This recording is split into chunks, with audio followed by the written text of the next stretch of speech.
What happens when a mythical creature like a unicorn gets hit by a car and its healing powers fall into the hands of a greedy pharmaceutical empire? Death of a Unicorn is a dark fantasy drama that explores the fine line between wonder and exploitation, science and greed, all through the bond of a father and daughter caught in the middle of a miraculous and dangerous discovery. The film begins with Elliot and his daughter Ridley driving to a meeting at the estate of Elliot's boss, Odell. Odell is gravely ill with late-stage cancer and intends to make Elliot the new vice president of his company.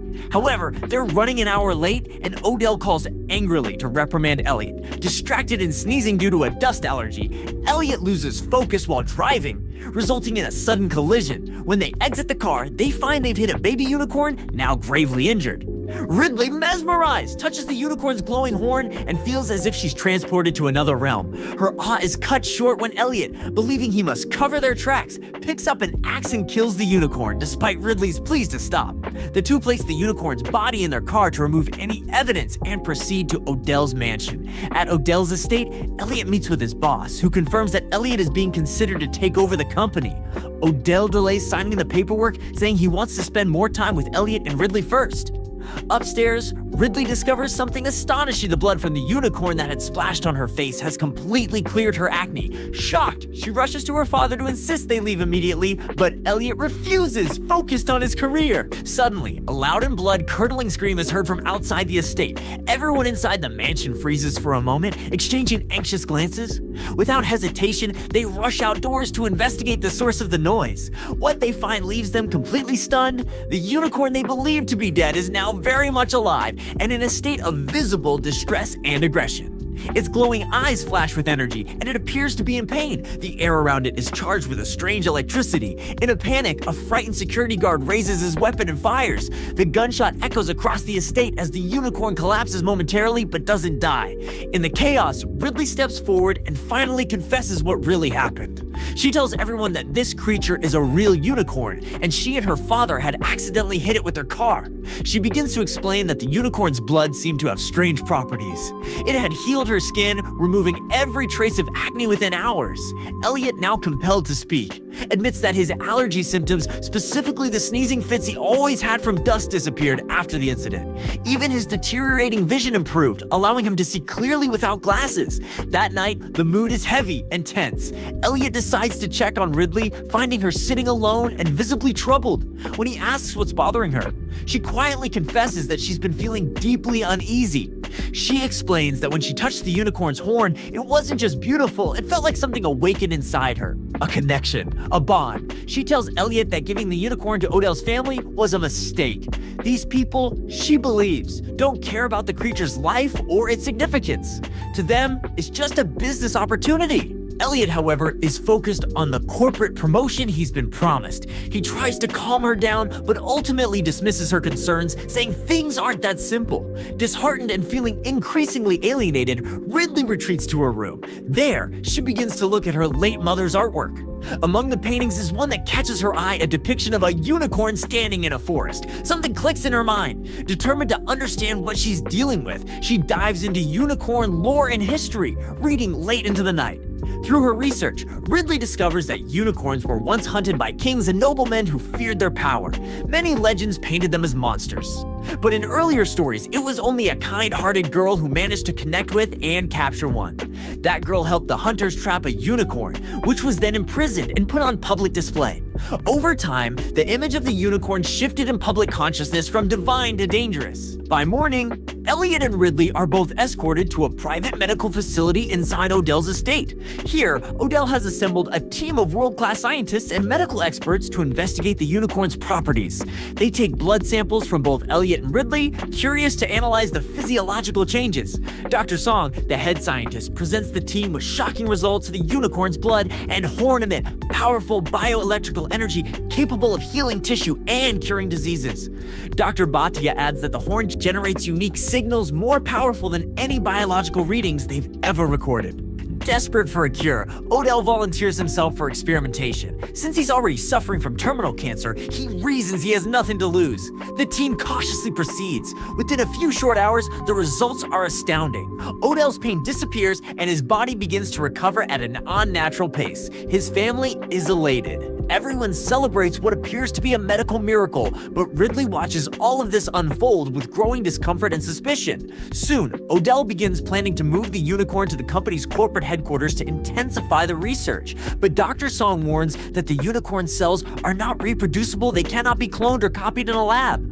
Odell's wife sees this not as a setback, but as a marketing advantage. With limited supply, she explains, demand will soar and so will their profits. Ridley can't stay silent anymore. She tries to speak up again, warning everyone that history has shown how dangerous it can be to exploit unicorns. In ancient times, people who harmed them always faced consequences. But her words fall on deaf ears. The others dismiss her warnings, some even mocking her. Feeling isolated and alarmed, Ridley walks away from the mansion, distancing herself from the growing madness inside.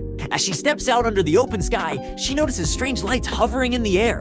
They flicker and swirl, forming patterns unlike anything she's ever seen. Meanwhile, inside the estate, Odell's team prepares the unicorn for transfer using a secure underground tunnel. But just as they begin, an unexpected electromagnetic surge knocks out all power systems. Every electronic device shuts down. Elliot is sent to investigate the malfunction. As he enters the tunnel, he's greeted by a horrifying sight. The walls have been torn apart. Dr. Song lies lifeless, pierced through the body. And standing there, growling with fury, is a massive adult unicorn. Its eyes glow with rage, and its horn crackles with energy. This is not a creature that can be controlled. Chaos erupts outside. The unicorns begin to attack.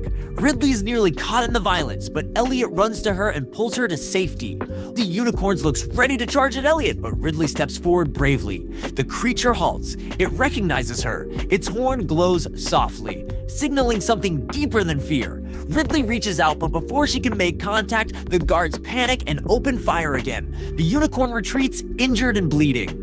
Back inside the mansion, chaos still lingers in the air. The tension is palpable and everyone's nerves are frayed. Odell's son is the first to erupt in anger and points directly at Ridley. Ridley deliberately withheld crucial information that she knew more about the unicorns than she let on, and that her silence has led to this catastrophe. According to him, if she had spoken up earlier, none of this would have happened. But Ridley, standing firm despite the accusations, defends herself. She insists that she tried to warn them again and again, but no one had listened. Still, Odell twists Ridley's plea to free the unicorn into a new business pitch. He wants to capture the rest for more profit.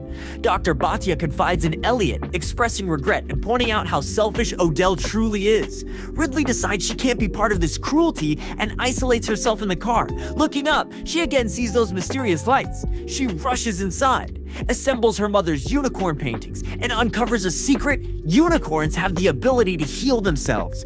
Realizing Odell's team is underestimating the unicorns, she warns Elliot that he's in danger. As Elliot's phone rings with Ridley's warning, a unicorn appears and kills one of his guards. Odell and Elliot flee. When Odell tries to control the unicorn, it kills him. The survivors barricade themselves in the house, but the unicorns cut off their power and communications. Odell's wife suggests someone must go outside to open the electric gate. Bhatia were chosen. Before leaving, Bhatia laments the situation and encourages Elliot to think for himself. They attempt to bring the baby unicorn outside to reunite it with its parents. Meanwhile, Odell's wife tries to escape, but returns upon realizing her son is still inside, addicted to the unicorn's horn powder, now being used like a drug. The unicorns, sensing their young one's missing horn, attack. Bhatia is killed. Elliot grabs Ridley and Odell's wife and tries to retrieve the son. The boy mocks Ridley's idea of freeing the unicorn, believing she could control them based on old myths. He snatches the horn from Elliot and plans to use Ridley to control the creatures. But Elliot, realizing the consequences of his greed, resigns from the company. Suddenly, unicorns break into the house. Elliot and Ridley hide. The boy's mother pleads with him to return the horn, but he refuses. She finds the horn missing and realizes Elliot has already taken it. He tells Ridley he stole it to protect her. As unicorns approach, he tells her to flee while he stays behind to fulfill a promise he once made to her mother to always protect Ridley. Outside, the unicorns approach Ridley but don't harm her. She sits beside one and begins to cry. As she weeps, the boy tries to trap the unicorn again. Elliot arrives and kills the boy with the unicorn horn but is mortally wounded. The father and daughter meet one final time. Elliot collapses in Ridley's arms, gravely injured. She holds him tightly as he takes his final breaths. Her tears fall on his face and she sobs, begging him not to leave her. The unicorns slowly walk forward, their horns glow. They kneel beside Elliot and touch their horns together, releasing a beam of pure light. In an incredible act of magic, they bring him back to life. Ridley gasps in disbelief as her father awakens, and the two embrace with overwhelming relief. But the moment is short-lived. Police vehicles arrive and surround the estate. Officers storm the grounds and arrest Ridley and Elliot. They're accused of causing the chaos and the deaths on the property. No one believes their story about unicorns, healing powers, or magical creatures. Just as they are being taken away, the unicorns return. This time, they are calm, glowing, majestic. They appear in front of the police officers, proving everything Ridley and Elliot said was true. The unicorns, graceful and proud, leading the way. The message is clear: the world still holds wonder, still offers magic, but only to those who are willing to believe.